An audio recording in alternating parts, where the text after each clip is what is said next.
Meus amigos, vamos falar a respeito sobre a requisição administrativa, estabelecendo alguns pontos importantes e o que o Supremo tem decidido em casos, inclusive, sobre o coronavírus, alguns aspectos importantes, bem claros e precisos para você entender. Vamos lá. Requisição administrativa é um instituto jurídico no qual a intervenção de forma autoexecutória que o Estado vai utilizar de bens, sejam bens móveis ou bens imóveis, de serviços ou serviços no caso de particulares, em caso de iminente perigo público. Já traçando esse conceito, vamos pelo menos falar, uma breve de compreensão desse instituto. Primeiro que trata-se de uma intervenção, de forma autoexecutória. Como até o próprio nome diz, um ato administrativo autoexecutório que não precisa de uma situação prévia, não precisa de um processo administrativo, não precisa de um processo judicial para que o poder público possa agir.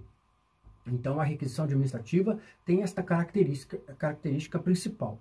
Segundo ponto, que o Estado, a União, o Distrito Federal, os estados, os municípios e também os territórios também possam fazer o uso desta requisição administrativa, sejam lá de bens móveis ou imóveis. Bens imóveis, um hospital. Bens móveis, uma moto, um carro, um equipamento específico. Um serviço, por exemplo, seria serviços médicos, ou mesmo um serviço de uma segurança particular, qualquer situação específica que tocante a um caso iminente de perigo público. Tudo que houver caso de iminente de perigo público e existe essa possibilidade do Estado intervir na propriedade privada de modo autoexecutório, em prol, inclusive, dos interesses coletivos.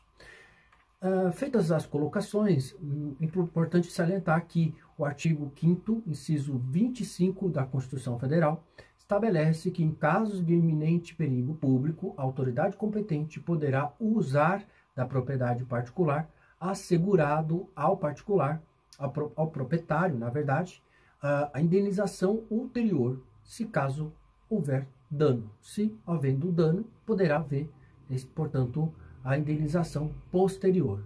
É isso que a própria Constituição estabelece. Posteriormente, tivemos, após a Constituição, na verdade, foi anterior à Constituição, porque nós tivemos uma única lei que fala sobre a requisição administrativa, que é de 1990, mas antes mesmo tinha a garantia de defesa ou a segurança nacional por meio de requisição civil ou mesmo administrativa. O Decreto-Lei 4.812 de 1942, antes da Constituição Federal, já estabelecia quanto a essa possibilidade de requisição administrativa. E também haveria a possibilidade de requisição administrativa em prol do domínio econômico para assegurar a livre distribuição de produtos necessários ao consumo do povo, pela Lei Delegada número 4 de 1962, ou seja, 2 legislações anteriores à Constituição. E posteriormente à Constituição, temos ali o artigo 15, inciso 18 da Lei 8.080 de 1990, a Lei do SUS. A Lei do SUS, que é de 90, é posteriormente a 88. Só que essas duas, tanto o decreto-lei quanto a lei delegada, que tratam a respeito de requisição civil e também militar, para a garantia da defesa nacional, segurança, e também relacionado à intervenção do domínio econômico para a livre distribuição de produtos e serviços, são excepcionadas, são recepcionadas pela Constituição Federal, ou seja, está em pleno vigor, está em plena vigência. No tocante à requisição administrativa, o que nós podemos traçar como elemento principal é que todos os entes federados, conforme dito, têm a prerrogativa de fazer essa requisição administrativa de produtos e bens. Pois bem, já fizemos esta colocação, fizemos um breve conceito, entendendo também que exista a questão de normatização de leis específicas para tanto, e agora vamos fazer um breve comentário acerca de uma situação que caiu, inclusive, no concurso público por via de questionamento. Primeiro, existe essa possibilidade de intervenção do domínio econômico, claro, existe. Porém, existe a possibilidade de intervenção de bens e serviços públicos sem setor particular? A resposta é excepcionalmente. Por que eu digo excepcionalmente? Em dois casos específicos. A própria Constituição Federal, por uma leitura da legislação, da Constituição, estado de defesa e estado de sítio. São duas situações em que há, portanto, a intervenção do Estado na propriedade privada, na verdade, né? Então, vamos deixar claro. Intervenção do Estado da propriedade privada por meio de requisição administrativa, na sua espécie. Então, essas duas situações são muito características. Ainda temos uma decisão do Supremo Tribunal Federal que estabeleceu quanto a essa possibilidade e também trazendo a lume, trazendo a situação no caso concreto, que estas seriam as excepcionalidades, as exceções ao caso concreto, e que, com base no preceito, inclusive, constitucional. E temos um mandado de segurança 25.295 do Distrito Federal, sob relatoria do ministro Joaquim Barbosa, datado do 5 de outubro de 2007. Já é um pouco antigo, mas, inclusive, esse julgado é muito importante para fins de estudo. A questão do procedimento administrativo exige a possibilidade desse procedimento administrativo ou judicial para requisição administrativa. Eu tenho que fazer uma solicitação. Eu trabalhando como gestor público, você aqui que nos está nos assistindo, você como gestor público, você precisa notificar o particular para que você consiga fazer esta requisição administrativa de um bem particular ou de um serviço? Logicamente que não, porque se trata de caso de iminente perigo público, conforme a própria Constituição Federal. Eu já tinha dito logo no início, na questão relacionada à autoexecutoriedade. Sendo o ato administrativo ato autoexecutório, não há necessidade de nenhum procedimento administrativo, nem mesmo um processo judicial. Apenas fazer agir, fazer acontecer. Características. Agora eu vou colocar sobre pontos necessários, características de indenização. Se existe essa possibilidade de indenização, logicamente é possível, e eu vou daqui a pouco entrar ao mérito relacionado à decisão recente do STF e também sobre essa questão do coronavírus. Como que o Supremo decidiu a respeito. Vamos lá, a questão da indenização. O proprietário tem o direito à indenização, mas ele deverá provar que exista esta indenização ulterior, ou seja, posterior do que foi requisitado. Houve a requisição administrativa e posteriormente houve um dano concreto. E este dano, conforme inclusive a melhor doutrina, a melhor especialização para quem gostaria de entender melhor, para quem sabe o que significa esta questão relacionada à indenização, à responsabilidade civil, então nós temos que observar, primeiro ponto, que essas características elas são próprias e são consonadas. A primeira delas, a efetiva comprovação dos danos. Ou seja, o dano deverá estar presente naquele momento. Segundo ponto, poderá ser efetivada após a requisição administrativa do bem requisitado ou do serviço também requisitado. E outra terceira característica própria ou específica diz respeito à indenização. Quanto que eu posso pedir e quando que eu posso pedir. Na questão do quanto diz respeito aonde foi a extensão daquele dano, né? E a questão relacionada ao tempo é o prazo de 5 anos.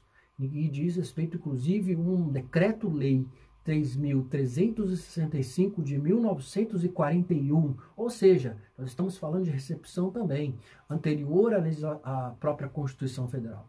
Então, sendo anterior à Carta Magna, de 88, nós temos que observar que esse prazo é de 5 anos. Inclusive, há decisões tanto do STF quanto do STJ nesse sentido. Pois bem, no tocante às espécies de indenização, existe a questão relacionada aos danos ocasionados pelo ente público. E o particular poderá promover, então, uma ação judicial. Estará consubstanciada por elementos de prova. E quais são os elementos de prova? Tudo que tiver rigores de que há a existência do dano.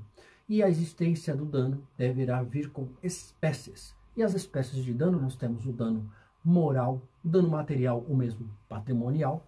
Nós temos também o dano reflexo ou ricochete e temos o dano coletivo, previsto inclusive no Código de Defesa ao Consumidor. É importante observarmos que o dano moral é decorrente do direito da personalidade. É um direito como, por exemplo, o direito à honra, à privacidade, à imagem do indivíduo, e aí, logicamente, vai ter que provar que aquele dano material ou moral, na verdade, aqui, deverá ser devidamente constituído. Vamos supor que aquele policial que fez a requisição administrativa de uma moto, um exemplo, para conseguir fazer a perseguição de um indivíduo. O que pode ter acontecido? O policial agrediu aquele rapaz em plena luz do dia, na frente das câmeras e de seus filhos. Existe a possibilidade de indenização por danos morais? Existe. Existiu o excesso cometido pelo agente público. Então, existirá, portanto, em consequência da requisição administrativa e do dano ocasionado pelo ato de ter agido, né, em contrariedade à lei, pelo excesso, ele poderá, aquele sujeito, ser indenizado moralmente. Existe relação também ao dano patrimonial ou mesmo material, cabendo, portanto, lucros cessantes ou mesmo lucros emergentes. Exemplo claro para você que consiga entender. O caso do exemplo do presidente da República, ex-presidente, na verdade, Michel Temer, que esteve nas notícias, que ele foi preso, mas a Polícia Federal, no caso de urgência, precisava deslocá-lo até a sede da Polícia Federal. O que fez? Pegou o carro do particular, de um taxista, e levou até lá. Imaginando-se que este carro, durante o trajeto até a Polícia Federal, ele tenha batido o carro. Bateu em outro veículo e ocasionou avarias ao veículo. Então, o particular terá direito à indenização, será indenizado, né, durante o período que há o conserto do veículo. E aí existem os danos decorrentes do tempo que ele deixou de trabalhar, e aí vai ter que fazer uma análise. Olha, eu fiquei sem trabalhar durante 5 meses para consertar o meu veículo. E durante 5 meses vai ter que ter uma estimativa de quanto ele recebia, né, de valores, naquele período que ele poderia estar trabalhando, para que ele possa ser indenizado. E no tocante à questão de emergentes, também é a mesma situação. No caso de danos estéticos também, poderá haver situação, o supor que o policial tenha agido de modo um pouco mais violento, mais agressivo, e derrubou a pessoa ficou, teve sequelas, se machucou, quebrou o pé, por exemplo, e ficou sem trabalhar. Então, nesse momento, a indenização, o Estado deverá indenizar em decorrência, portanto, da requisição administrativa. Então, existe a possibilidade do dano material, ou mesmo patrimonial. Ou mesmo situações específicas que o carro, por exemplo, adentrou, esse carro que foi requisitado, adentrou em determinada loja. Então, nós temos aí o dano ricochete, o dano reflexo, que atinge de forma reflexa a pessoa próxima da vítima indiretamente. Então, aquela dona da loja, que tinha uma loja ali numa rua bem movimentada, num comércio, e teve o veículo de um terceiro requisitado administrativamente atingido e ocasionou diversos danos de decorrência material. Então, o Estado deverá indenizá-la. E existe questão relacionada ao dano coletivo. Mas eu não vou adentrar ao mérito, senão vou ficar até amanhã falando com vocês aqui. E eu quero ser mais resumido possível. Então, agora, vamos lá para a decisão do Supremo Tribunal Federal, pela ADIM 6.362, de 6 de abril de 2020, foi protocolada pela Confederação Nacional da Saúde, em contrariedade ao artigo 3º, caput 6º e parágrafo 7º, 3º da Lei 3.979 de 2020. Esta lei que regulamenta, portanto, a questão relacionada ao combate ao coronavírus. E o que se dizia a respeito, né? Nesse contexto, a calamidade pública do coronavírus, a norma se precedia como requisição de bens e serviços pessoais de pessoas naturais ou mesmo jurídicas, de gestores e locais de saúde. A entidade ela buscava que se fosse editado por meio essa questão de requisição administrativa, se haveria, portanto, a possibilidade ou não de fazer essa requisição, toda vez que for fazer essa requisição administrativa, passar pelo Ministério da Justiça. Mas aí, decorrência dessa decisão, lógico, esses gestores seriam pessoas públicas, né, hospitais públicos que queriam fazer a internação em leitos, né, e também que as pessoas sejam tratadas em hospitais particulares, porque não havia, naquele momento, por exemplo, um caso específico dessa decisão, ar-condicionado suficiente, ou mesmo um aparelho específico que teve um dano, parou de funcionar, por exemplo, e aí, toda vez que eu fizer uma requisição administrativa, eu tenho que pedir a autorização, né, um município pequeno, uma cidade pequena, ou mesmo um estado, né, tem que fazer realmente a requisição administrativa perante o Ministério da Justiça, ou seja, o Ministério da Justiça tem que autorizar para que eu possa transferi-lo. Não haveria razoabilidade, não haveria nem sentido para tanto, porque nós sabemos que diversas cidades que nós temos no nosso país. Imagina, toda vez que a gente fazer esse requerimento, vai ter que passar pela Justiça, pelo Ministério da Justiça.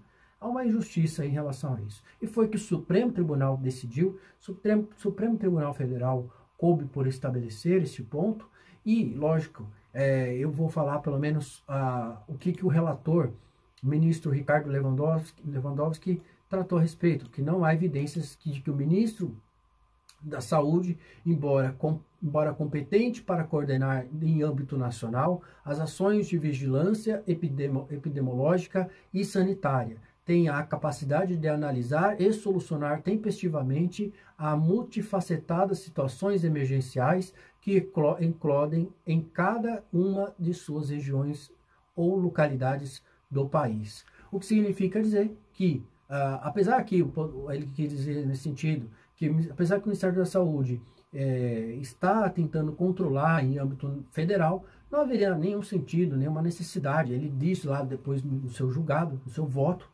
que seria um todo descabido ter toda vez que o ente federado, um determinado estado ou um município fazer requisição administrativa, pedir a solicitação prévia. E, na verdade, o próprio elemento da requisição administrativa, conforme a exposição que eu fiz logo no início do vídeo, é a auto-executoriedade em decorrência da calamidade, um problema gravíssimo, como, por exemplo, o coronavírus. Outro ponto que eu posso salientar a respeito, para fins de extensão desse assunto, outro breve comentário, diz respeito à indenização. Os hospitais particulares, os médicos prestando seus serviços, eles podem ser indenizados. Por exemplo, um médico particular, e não público, que não tenha nenhum vínculo com nenhum tipo de entidade, ele deixa de trabalhar durante 3 semanas prestando serviços públicos. Será mesmo que ele tem direito à indenização? Logicamente, pelo simples fato de que ele deixou de receber o seu ganha-pão, o seu dinheiro, já no qual ele era contratado em um hospital de grande renome, mas está atendendo um paciente particular e é da rede pública de saúde. Sobre esse ponto, logicamente, ele tem direito a uma indenização. Isso será para você que está nos assistindo, que é médico, que é enfermeiro, que está de linha de frente, né, perante o combate ao coronavírus, também poderá promover essa ação judicial, pedindo a indenização. Esse seria relacionado ao serviço. No tocante a outros serviços, requisição administrativa decorrência de um hospital particular, também poderá aquele hospital particular requerer judicialmente a indenização, a recomposição dos danos ocasionados, dos prejuízos que tiveram no leito que foi ocupado pelo poder público, né, em decorrência do interesse coletivo, e essa indenização ulterior é extremamente válida e necessária, porque o particular não pode ficar privado de seus direitos, não pode deixar de correr atrás de direitos tão importantes e tão necessários, que ainda estamos, né, no estado que o capitalismo ainda prevalece, não tem muito o que fazer, não há o que se dizer a respeito. Lógico que dá para o particular abrir mão, né, de caráter altruístico. Dizer, olha, eu não vou entrar com ação coisa nenhuma, deixa para lá, eu fiz por amor pelo povo brasileiro, por exemplo. E também, antes de eu encerrar, falar a respeito ainda sobre a questão de indenização, vejo frontalmente que os danos decorrentes do coronavírus vão surtir efeitos futuros e acho necessário que todos os profissionais, tanto da saúde, quanto do setor jurídico, de todos os setores específicos da sociedade, eles devem estar preparados para o futuro. E esse futuro torceremos que seja logo próximo, porque assim nossa vida possa melhorar ainda mais. Tá certo? Eu vou agora encerrar este vídeo agradecendo você que nos assistiu e se inscreva no meu canal, tá bom? Um forte abraço.